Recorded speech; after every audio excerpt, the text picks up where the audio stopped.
परी लोग के एक सुंदर से देश में रूबी नाम की गरीब अनाथ परी रहा करती थी, लेकिन वो दिल की बहुत ही दयालु और अच्छे स्वभाव की परी थी। वो हमेशा दूसरों की मदद किया करती थी और अपना घर चलाने के लिए वो रानी परी के महल में साफ सफाई का काम किया करती थी। एक दिन रानी परी का बेटा मयूर शहर के मैजिक स्कूल से पढ़ाई करके वापस घर आ रहा होता है। तभी अचानक से छत का झूमर उसके ऊपर गिरने वाला होता है।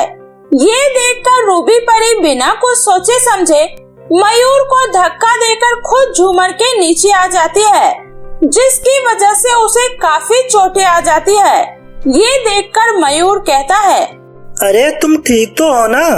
हाँ मैं ठीक हूँ, पर आपको तो कहीं चोट नहीं लगी ना? कमाल की बात है, चोट तुम्हें लगी है और तुम मुझसे पूछ रही हो। चलो मैं तुझे वैद्य जी के पास लेकर चलता हूँ। मयूर इतना कह ही रहा होता है, तभी पीछे से उसकी बेस्ट फ्रेंड अमायरा परी आती है और मयूर से कहती है, ओ माय गॉड मयूर, तुम वापस कब आए? चलो ना, आज हम लोग एक साथ मिलकर मूवी देखने चलते हैं। वैसे भी तुम्हारे साथ बाहर गए हुए कितने साल हो गए। नहीं अमायरा, मैं अभी तुम्हारे साथ नहीं जा सकता। मुझे अभी रूबी को लेकर वैद्य जी के पास जाना है। रूबी तुम चलो मेरे साथ। अरे कोई बात नहीं, मैं ठीक हूँ, आप अमायरा परी के साथ जाइए। लगता है तुम्हें मेरी बात समझ नहीं आ रही। मैंने कहा चलो। इतना कहकर मयूर अमायरा परी को छोड़कर रूबी परी को लेकर वैद्य जी के पास जाता है और उसका इलाज करवाता है। अब तुम ठीक हो ना? आपका बहुत बहुत शुक्रिया, पर मैं अब बिल्कुल ठीक हूँ, इसलिए अब आप जाइए, मैं अब अपना ख्याल रख सकती हूँ। अरे ऐसे कैसे चला जाऊँ?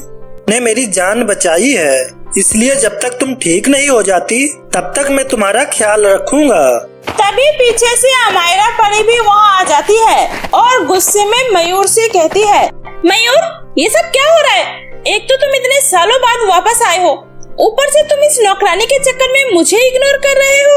अमायरा ये तुम कैसी बातें कर रही हो? रूबी परी हमारे यहाँ काम करती है, इसका ये मतलब नहीं कि तुम उसकी इस तरह से इंसल्ट करोगी। मयूर मैंने माना तुम्हें हर कोई अपना ही लगता है, लेकिन इसका मतलब ये नहीं कि तुम दूसरों के चक्कर में मुझे भूल जाओ और तुम्हें ये भी न पता हो कि आज मेरा बर्थडे है। वो I am sorry Amayra, happy birthday. चलो आज मैं तुम्हें शॉपिंग कराने ले चलता हूँ। इतना बोलकर मयूर अमायरा के साथ वहाँ से चला जाता है। रूबी परी भी वापस अपने घर आ जाती है। इसी तरह कुछ दिन बीत जाता है। एक दिन जब रूबी परी अपने गार्डन में खड़ी होकर पौधों को पानी दे रही थी, तभी मयूर वहाँ पर आता है और उससे कहता है, रूबी परी कैसी हो तुम? तुम्हें पता है मैंने तुम्हारा कितना इंतजार किया, लेकिन तुम तो काम पर आई ही नहीं। लेकिन आप मेरा इंतजार क्यों कर रहे थे? वो उस दिन तुमने मेरी जान बचाई थी ना, मैंने उसी दिन सोच लिया था अगर मैं शादी करूँगा तो मैं तुमसे ही करूँगा। तो बताओ क्या तुम मुझसे शादी करोगी? मयूर की बात सुनकर रूबी परी बहुत ही ज्यादा खुश हो जाती है और शादी के लिए हाँ कह देती है। वहीं अमायरा परी भी मयूर को मन ही मन पसंद करने लगी थी, लेकिन मयूर अमायरा परी को सिर्फ अपनी एक अच्छी दोस्त मानता था। एक दिन मयूर रानी परी से कहता है, परी माँ आप कब तक अकेले महल में रहेंगी? मुझसे ये आपका अकेलापन देखा नहीं जा रहा। क्या आपको नहीं लगता कि इस महल में अब किसी और को भी लाने की जरूरत है? अच्छा, तो अब मेरा बेटा मेरा अकेलापन दूर करने के लिए इस महल में किसको लाना चाहता है? और किसको लाऊंगा माँ? आपकी बहू लाना चाहता हूँ जो इस महल में आकर आपकी सेवा कर सके। अच्छा, तो ये बात है। लगता है हमारे बेटे को किसी से प्यार हो गया है। कौन है वो खुशनसीब परी? कहीं तुम्हारी बेस्ट फ्रेंड अमायरा परी तो नहीं? नहीं माँ, अमायरा तो बस मेरी एक दोस्त है। आपकी बहू तो कोई और ही है और मुझे पक्का यकीन है उससे मिलकर आपको बहुत अच्छा लगेगा। ठीक है, तुम उसे हमारे महल में लेकर आओ। इतना सुनकर मयूर खुशी खुशी वहाँ से चला जाता है, लेकिन वही अमायरा परी उन दोनों की सारी बातें सुन लेती है और गुस्से में कहती है, नहीं, ऐसा नहीं हो सकता। मयूर सिर्फ मेरा है और मैं मयूर को किसी और का होते हुए नहीं देख सकती हूँ। रूबी परी, तुमने ये मेरे साथ बिल्कुल भी अच्छा नहीं किया। अब देखना मैं तुम्हारे साथ क्या करती हूँ। इतना कहकर अमायरा परी रूबी परी के घर जाती है। अरे ओ रूबी परी, कहाँ हो तुम? अरे अमायरा परी, तुम यहाँ आओ ना, अंदर आओ। नहीं नहीं, मुझे तुम्हारे इस छोटे से घर में आने का कोई शौक नहीं है, बुरा मत मानना। पर तुम्हें पता होना चाहिए कि मुझे ज्यादा छोटी चीजों की आदत नहीं है। इसलिए मैं तो यहाँ बस तुम्हें ये कहने आई हूँ कि मयूर तुम्हें रानी परी से मिलवाना चाहता है, इसलिए तुम अभी मेरे साथ महल में चलो। अमायरा, लेकिन उन्होंने तो कहा था वो मुझे खुद लेने आएंगे। हाँ मुझे पता है, लेकिन मयूर को कोई जरूरी काम था, इसलिए उसने मुझे भेज दिया। इसलिए अब तुम जल्दी से तैयार हो जाओ, आज तुम्हें अपनी सासू माँ से मिलने जाना है। अच्छा ठीक है अमायरा, मैं बस अभी 2 मिनट में तैयार होकर आती हूँ। अच्छा सुनो, ये लो, ये एक मैजिकल क्रीम है, इसे तुम अपने पंखों पर लगा लेना। इससे तुम्हारे पंख और भी ज्यादा सुंदर और चमकीले हो जाएंगे। और तुम्हें तो पता है ना, एक परी की सुंदरता उसके पंखों से ही होती है।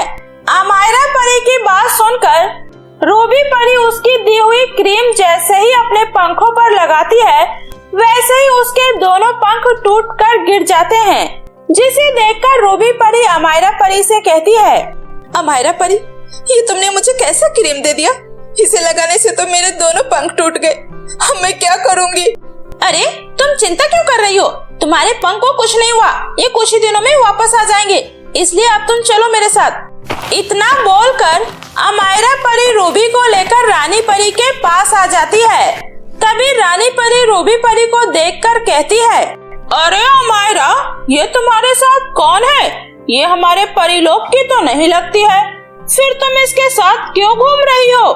अरे रानी परी, मैं तो इसके साथ बस आज ही घूम रही हूँ, लेकिन आपका जो बेटा है ना, वो जिंदगी भर इसके साथ घूमने वाला है, क्योंकि यही वो परी है जिससे आपका बेटा प्यार करता है। क्या ये एक परी है? अरे ये कौन से एंगल से परी लग रही है? एक परी की पहचान उसके पंखों से होती है, और इसके पास ना तो पंख है, ना ही परी होने की कोई पहचान।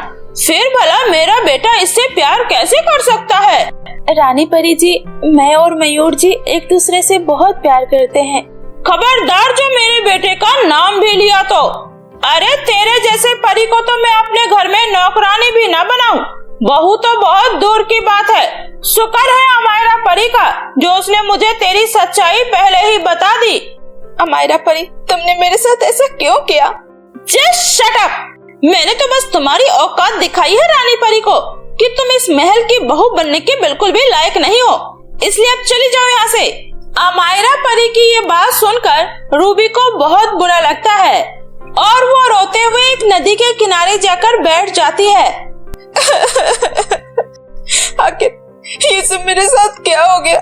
मैंने तो कभी किसी का बुरा नहीं किया, फिर आज मेरे साथ इतना बुरा क्यों हो रहा है?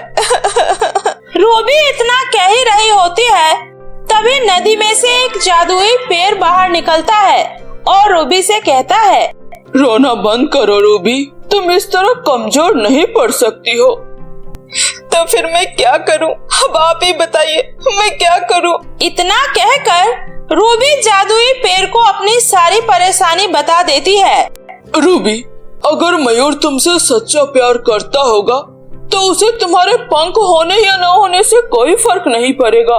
जादुई पेड़ के इतना कहते ही मयूर वहाँ पर आता है और रूबी परी की बात सुनकर वो भी उससे शादी करने के लिए तैयार हो जाता है। तभी वो जादुई पेड़ कहता है, रूबी, मुझे पता है तुम एक बहुत अच्छे इंसान हो, इसलिए मैं तुम्हें कुछ देना चाहता हूँ। पेड़ के इतना कहते ही अचानक से रूबी परी का शरीर चमक उठता है और उसके बहुत ही सुंदर और चमकीले पंख उगाते हैं, जिसे देखकर रूबी और मयूर बहुत ज्यादा हैरान हो जाते हैं।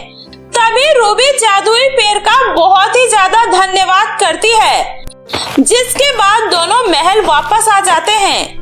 मयूर रानी परी को समझाकर उन्हें शादी के लिए मना लेता है। कुछ ही दिनों में मयूर और रूबी की बड़े ही धूमधाम से शादी हो जाती है वहीं अमायरा परी ये सब देखकर पूरी तरह से जल भुन जाती है और उसे मयूर की जिंदगी से हमेशा हमेशा के लिए जाना पड़ता है।